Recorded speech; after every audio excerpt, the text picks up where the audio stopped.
Everybody, hope everybody's doing well. Okay, I told you I'd bring you along on this project. This one here is pretty tough. It's a challenge, but I'm going to show you what's going on here. As you can see, I've got everything on the ground. Little workstation saws, pneumatic nailer, all my grinders, chop saws, compressor, ladders, everything's here. So here's the challenge. When they built this exterior trim frame on this garage, they made a bunch of classic mistakes. Now you see where the blue tape is? That marks 2x4 inserts that they use to attach the fascia board to, okay? Well, over time, they got loose, they worked their way out, the fascia board fell off, water got in behind it, and all kinds of other problems. So what I'm doing now is shoring up all those plugs and putting big shims really tight into everything, as you can tell. These things don't move, and they're flush with the wall. You can see the caulk line where they caulked the top edge of their fascia board and it got in behind it. But they had this thing so far off that there was a half-inch gap behind the fascia board and it wasn't flush to the brick. And I've been banging away at all this to cut away all this crappy concrete to where I have enough space to insert another board. Now, this is another problem, is they put this 2x6 there, but they didn't extend it out. So it created this big box, an empty kind of like cavity right in here, okay? So this is the cavity. So what I'm going to do is glue up, once I clean all this rust off this steel, because that's what they did with this. This is glued up. I'm going to glue up another one that's 3.5 inches to come out to here to where it's flush, okay? To where I can attach something to some real wood, some meat, and not have that cavity inside this I-beam frame. I've already done some work on this corner here. The 2x6 treated board was into the ground, was into the concrete. They buried it in, so I cut it because that board was bowed out so bad. There was a 1-inch gap right there. So I cut it and put it back up once I busted out all the concrete and that plug. Okay, so it's notched down at the bottom, so I could move the board. That was the problem. They just embedded it into the concrete. Also, it wasn't flush whatsoever. So here we go. Got everything marked. All the 2x4 insert plugs are tight as can be.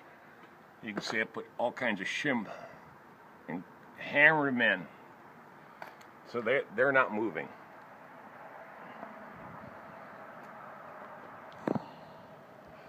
So the idea is to create an inner frame that's strong enough that will actually hold the fascia board in place once I nail to something that's got some support. The fascia board will be solid, and then all I have to do is caulk the edge of the fascia board, put my flashing across the top, and I'll have this thing done. Paint it, caulk it, you know, all that stuff too, of course. So that's the challenge. You can see that they used all this concrete weather stripping on the top side of the back of that fascia board because the gap was so bad. It was just, man, it was just poor decision making, poor craftsmanship, poor thought process really went into this. This was a hack job all the way around on this expensive home. So there we go. Alright, I gotta go to the lumber store and get all my lumber so I can start building this internal frame and get this part of it handled. That's my mission for today, is get the internal frame solid in there and where I can nail my fascia board on the outside and create the box framing for it to where it'll be solid. Okay, guys. Let me run to Lowe's and get everything I need. Good morning, everyone. Man, I had a great day on the farm yesterday.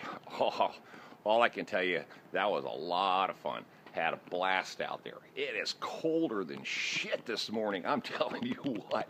I mean, my nose is frozen. But the sun's out now. It's around 10. It's warming up, but man, I tell you what, I'm still cold.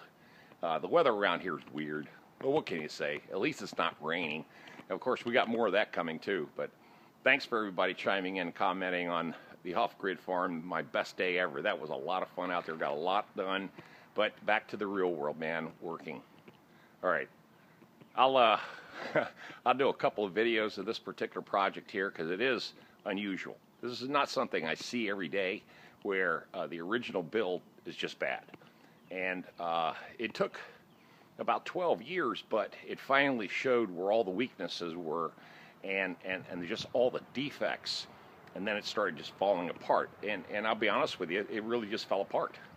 Because here's all the old lumber. I mean, there's nothing fancy going on here. They're just untreated, I lie to you not, they used untreated lumber like they do here in Raleigh all the time, and then they just paint it. And it fell apart. Okay, guys.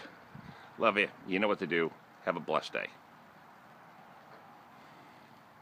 Big houses around here, man. See you later.